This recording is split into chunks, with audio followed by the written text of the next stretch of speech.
Hi guys, Ross here from Fieldwork Health. Welcome to part 3 of a 4-part series for mobility. Today we're working on your hips. We're really focusing today on a 3 little easy step process that's going to get maximum amount of mobility through your hips. The first step is reset, the second step is to reinforce, the last step is to reload. First of all, we're going to show you reset. A reset's a quick way to get more range through your hip using easy little tools like foam rollers, massage therapist elbows, dry needling, etc. So we're going to be using the alpha ball to go through our rectus femoris and also our TFL. Come and have a watch. So we're going to put the ball directly underneath our rec fem. Our rec fem actually lies on the front part of our hip, but actually quite high. Okay, so we're going to use that for starters. So laying directly on top of the ball, your weight should be supported by your elbows and by your knee down below and a knee off the side. So we're just going to easily roll through the front part of your hips and find any tight spots that we might actually find. If you do find any tight spots that you want to release, you might want to bend a knee up to actually start to get a bit more range of motion in through the muscle while you pin and stretch it.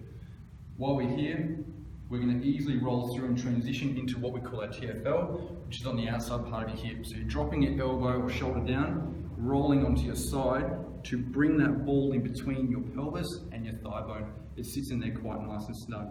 We're going to roll back a bit, we're going to roll forward. We want to get in there like a massage therapist elbow to really relax that muscle and get a bit more range of motion out of it.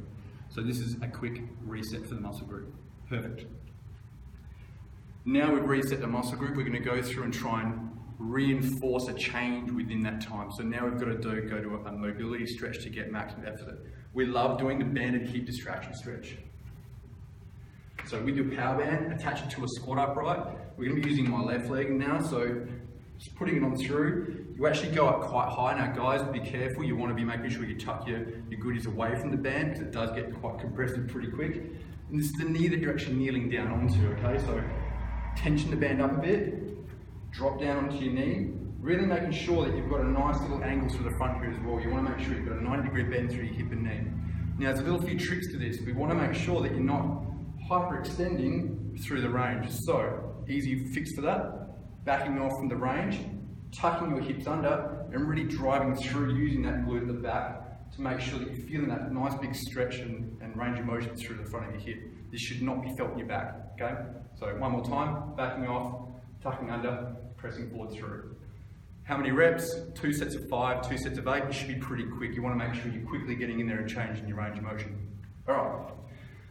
So that's your reinforce. So we've reset the area, we've reinforced to get you more range. Now let's strengthen the back side to make sure it sticks around.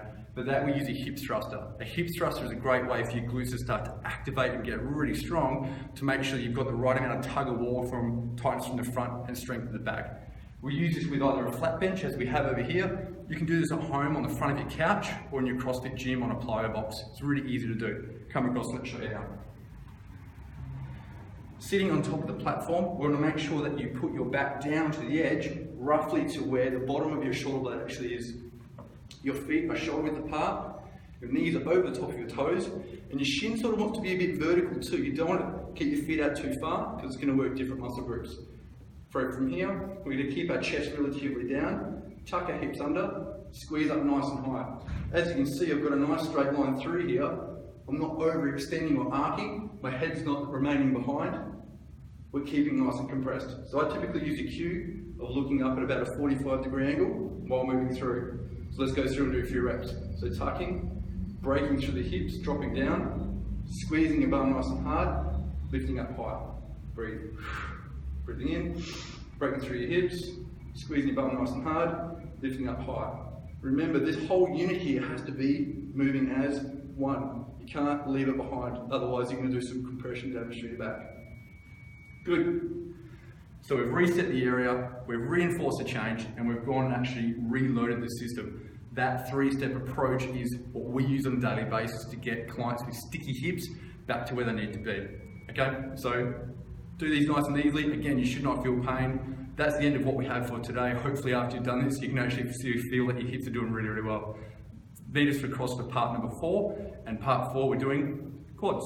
We'll see you then. Thank you.